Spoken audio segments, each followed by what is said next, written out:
bakaba yita Launcher 7, akaba ari imbunda y'umusada ikoreshwa n'igisirikare cya RDF. Kompora mureba hano izo ngufu z'igisirikare cy'u Rwanda. Bamwe bati niwe, abandi bati siwe, ati ni u Rwanda rwigiza nkana, abandi ati ni imitwe ya FRDC.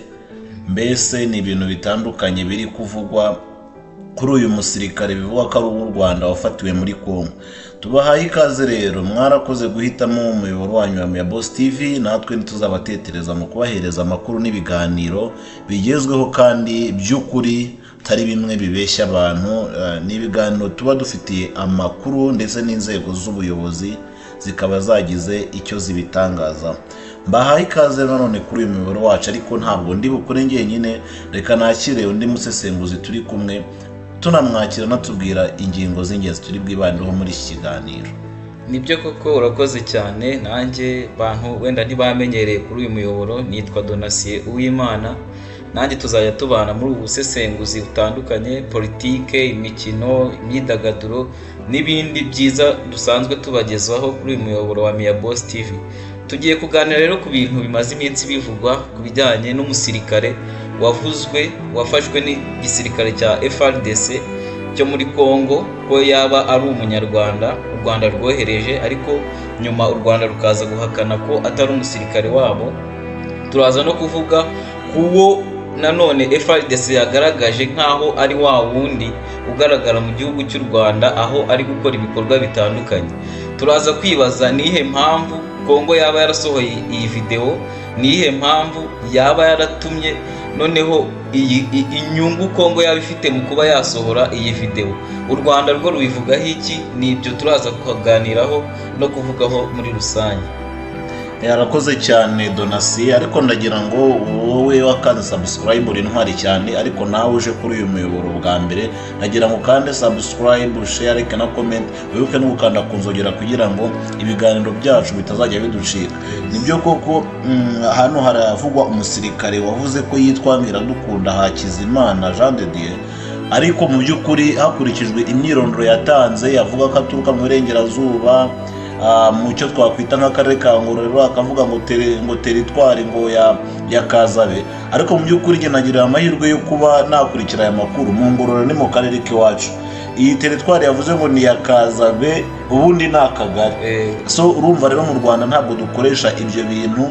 Birashoboka ko ahubwo ashobora kuba ari nk'umuntu wenda ufite inkomoko muri bariya abantu basize bahekuye u Rwanda bagahungira muri Kongo, bagiye bakiriho ibyo bintu by'amaperefegiture cyangwa n'iki. Ariko urumva ko hakurikije imyirondoro yatanze ntabwo ihura n'ukuri guhari kw'akarere cyangwa n'imirenge tugiye dufite mu Rwanda ubu ngubu. Rero uyu musirikare yaje kuba yerekanwa n'umuvugizi w'igisirikare cya Kongo, ariwe witwa Lieutenant Colonel Hakuzayi, avuga ko uyu musirikare ngo abarizwa muri Special Forces. Ngira ngo umaze iminsi ukurikirana aya makuru, ese uyu musirikare we yatangaje iki? Ese ubundi ibi bintu uko bivugwa byaba ari byo? Nibyo koko, uyu musirikare akimara gusohorwa kuri iriya video, twabonye ko yatangaje ko ari umusirikare wavuye mu ngabo z'u Rwanda RDF nkuko zitwa, noneho akaza gushyirwa mu ngabo za M23 kugira ngo ajye kurwanya Kongo cyangwa se FRDC. Noneho rero uburyo yagaragajwe, uburyo yerekanywe, byagaragaye ko ari ibintu bisa nk'aho ari ibinyoma, nkuko na leta y'u Rwanda ibivuga, kuko agaragaza intwaro zitandukanye u Rwanda rukoresha, akagaragaza imbaraga zikomeye u Rwanda rushobora rukoresha no kuba rutera inkunga M23 kugira ngo irwanye ingabo za Kongo na Kongo muri rusange ikomeze ifate uduce dutandukanye twa Kongo. Ntago mu busesenguzi twakoze n'abandi banyapolitike batandukanye bakoze, bigaragara ko ari trick cyangwa se ari amanyanga Kongo iri kugerageza gukora kugira ngo yerekane ko u Rwanda koko ruri muri kiriya gihugu. Nyamaza bivugwa ko hari abasirikare benshi bapfuye batandukanye ba M23 n'abandi b'abanyarwanda bapfuye bishwe na Kongo, bikavuga ko n'uriya musirikare berekanye yakomeretse cyane, ariko mu by'ukuri umurebye umwitegereje muri video ntabwo ubona ko ari umuntu nyine wababaye wakomeretse bikomeye, nyine warokotse yahatanye. Biragaragara ko baravuga ngo yarakomeretse, ariko niba wararebye video neza ni umuntu ahubwo wari uri kubona wagira ngo yishimiye kuba bari kumufata video, ubona ko nyine ari ibintu bitangaje kandi abantu bamenya bumva akantu neza. None twari tumenyere hari ibintu bya prank mu bintu by'amafilime amakomedi, ariko urabona ko no mu gisirikare ni komedi yujize ibyangombwa. Ntabwo wambwira ukuntu umusirikare nk'uko babivuze ngo aba muri special force, umusirikare wabigize umwuga agiye ku ikosi bamufata akavuga ahantu yaturutse, intwaro batunze, uburyo barwana, ntabwo muri konsinye z'abasirikare icyo kintu. Oya, n'uburyo abivugamo ubona ko nyine ni nk'ibintu ari gusoma cyangwa se nyine yashyizwemo disikuru atanga y'umwana rije umusesengura, ubona ko nyine ni nk'ibintu wagira ngo yarikodinze ari gusohora uko nyine yabihawe, arabivuga uko yabihawe.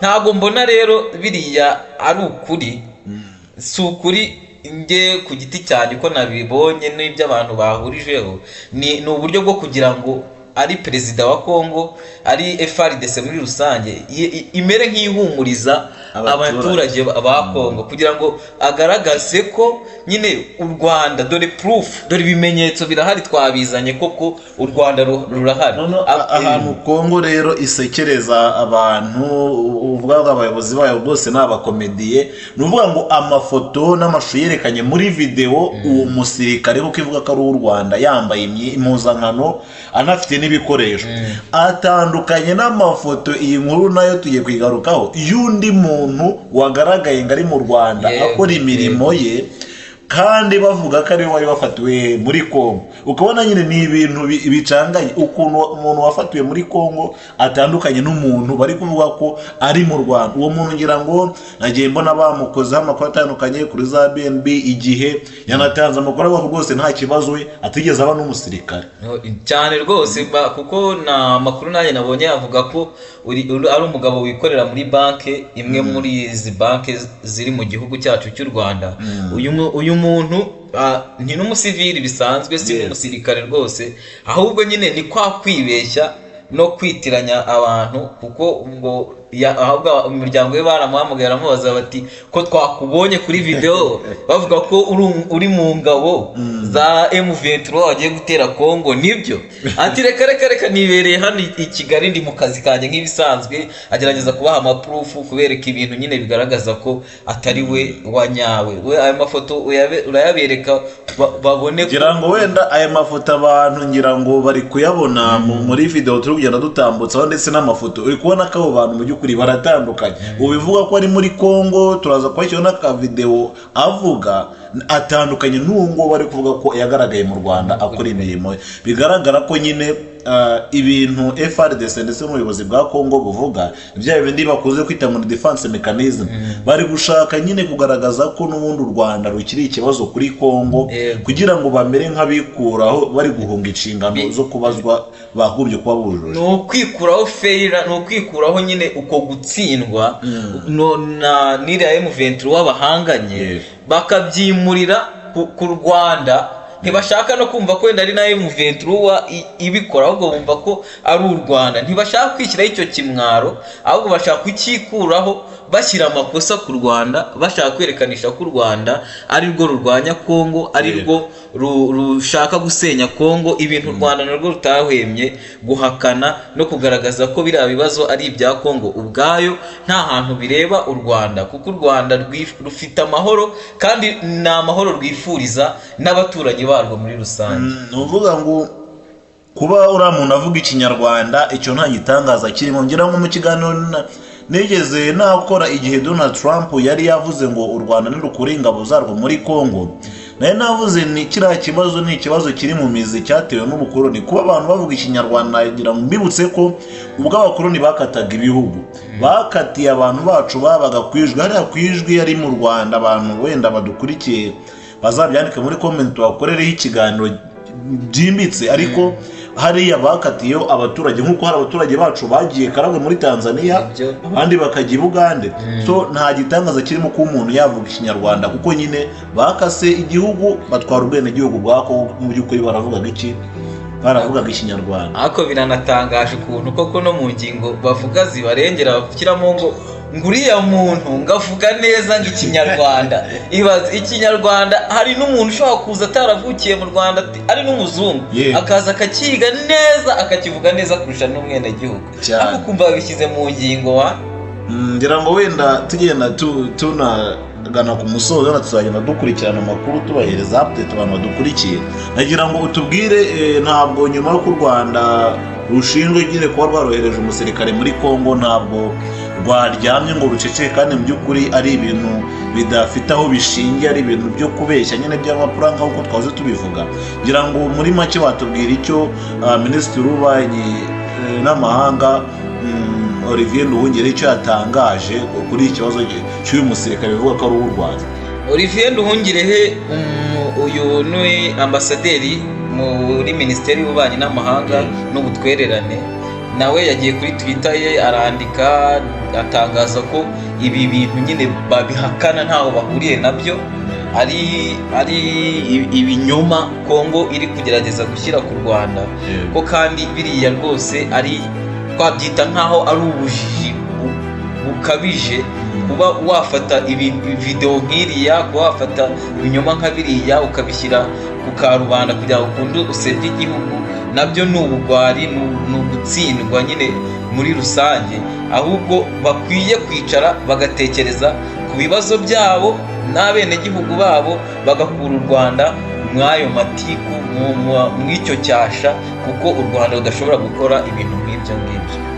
Ubundi ikintu Kongo ibura, urabona mu Rwanda n'ubundi twajya tugira ikintu cyo gusasa inzobe, niba ari umuryango ukicara hamwe ukareba ibintu bitagenda neza ukabiganiraho bigakosoka. Ariko Kongo aho kwicara nk'abayobozi ngo barebe si ikibazo dufite nk'abakongomani ngo tugikemure ni iki, ahubwo barajwe inshinga no gushaka ba nyirabayazana b'ikibazo, kandi ikibazo nicyo nibo ubwabo. Ubundi hari umuhanga wavuze ngo ushaka impinduka yiheraho ku giti cye. Nuvuga ngo ujya gushaka impinduka ahantu utabanje kureba uruhare rwawe kugira ngo icyo kibazo gikemuke cyane. So Kongo ntabwo ishaka kureba uruhande rwayo ngo rukemuke, kandi iki kibazo ntabwo kizapfa kurangira Kongo nidafata umwanzuro imenye ngo ese u Rwanda twabana dute. Ngira ngo u Rwanda rwagiye rukorana n'abayobozi ba Kongo mu byagiye bitandukanye, ngira ngo kubwa ba Joseph Kabila n'abandi, ngira ngo amateka abantu barayazi, zo bita za operation Tona na zaki zose. Niba bishaka tuzongera tubibakorereho ikiganiro, ariko bamye bakorana kandi ibintu bikagenda neza. Ubwo rero ni ukugira ngo nawe yongere yisuzume, amenye ikibazo gihari. Umutwe wa 23 na FDLR barebe babaranze, ese iyi mitwe ubundi kuki iri hano, kuki iri hano irakora iki, impamvu yose irarwanira iki, then babone gufata umwanzuro. Cyane ko kiriya gihugu usanga ari indiri y'imitwe y'iterabwoba, n'indi mitwe iba yaragiye isize ikoze amahano mu bihugu byayo, nk'iyi FDLR yasize ikoze jenoside mu Rwanda, ikagenda ihunze. N'ubundi iyo myumvire ngengabitekerezo iracyabarimo, ntabwo rero bakora ibikorwa byiza kuko bagezeyo, oya, n'ubundi barakomeza bagakora ibikorwa bihohotera abantu. Kandi nibatitonda, amakuru wenda ni update twatanga, bavuga ko n'ubundi M23 iba ari bubi, mu minsi mikeya rwose binashoboka ko ishobora no gufata Goma byihuse rwose, no bunani bakaburya bamaze gufata Goma n'ibindi bice bikomeye Kongo yari ifite. Rega Goma yo bayigeze amajanja kenshi kuba batarayifashe, si uko byabananiye, ahubwo nuko nyine M23 ibishaka amasezerano Kongo ikayadevika. Ngira ngo mu kiganiro cya documentaire abantu baze kukireba gifite titre ivuga ngo ese u Rwanda ruhurira he n'ikibazo cya Kongo cyangwa M23, twabikoreye ubusesenguzi burambuye. bamenye neza ese M23 ivahe, yashinzwe ryari, irwanira iki. Icyo kiganiro kirabisobanura neza akantu ku kandi, ahantu M23 yavuye n'iki irwanira. Bamenye ko na M23 ari March 23, bivuga nyine amasezerano bari basinye ku itariki 28 z'ukwa gatatu. Ibyo bintu abantu bose babimenye, bere kumva M23 nk'ikintu cy'icyuka bababeshya, umuntu ababwira ibintu yishakiye. Nibyo pe, nibyo rwose birakwiye ko abantu baba bakwiye kumenya ukuri, bakamenya n'ibyo bavuga n'ibyo batangaza, kuko mbona nta nyungu u Rwanda rwa rufite mu kujya guhungabanya umutekano w'ikindi gihugu, kuko ni M23 ubwayo irimo iharanira uburenganzira bwayo. Simbona rero ahantu u Rwanda rwahurira nabyo. Rero bakunzi umuyoboro wacu baravuga ngo wararekwa ntashira. Icyo tubasaba ni ugukomeza gukanda subscribe, like, share na comment, mukatubwira ibintu mushaka ko tubaganirizaho, amakuru tubashakira, kandi mwibuke gukanda kunzogera kugira ngo tugishyiraho ikiganiro ujye uhita ukibona. Nongere mushimire wakanze subscribe, uri imfura naho ugeze hano bwa mbere, yikande kugira ngo tujye tubana mu biganiro byacu bya buri munsi. Nabashimiye cyane abantu badukurikiye, muri intwari cyane. Tunagushimira nawe Donatien ku mwanya wawe wafashe ukaza hano tugasengura aya makuru, kandi ndizeza abantu ko tugiye kubana no mu biganiro byacu biri imbere. Murakoze cyane. Sasa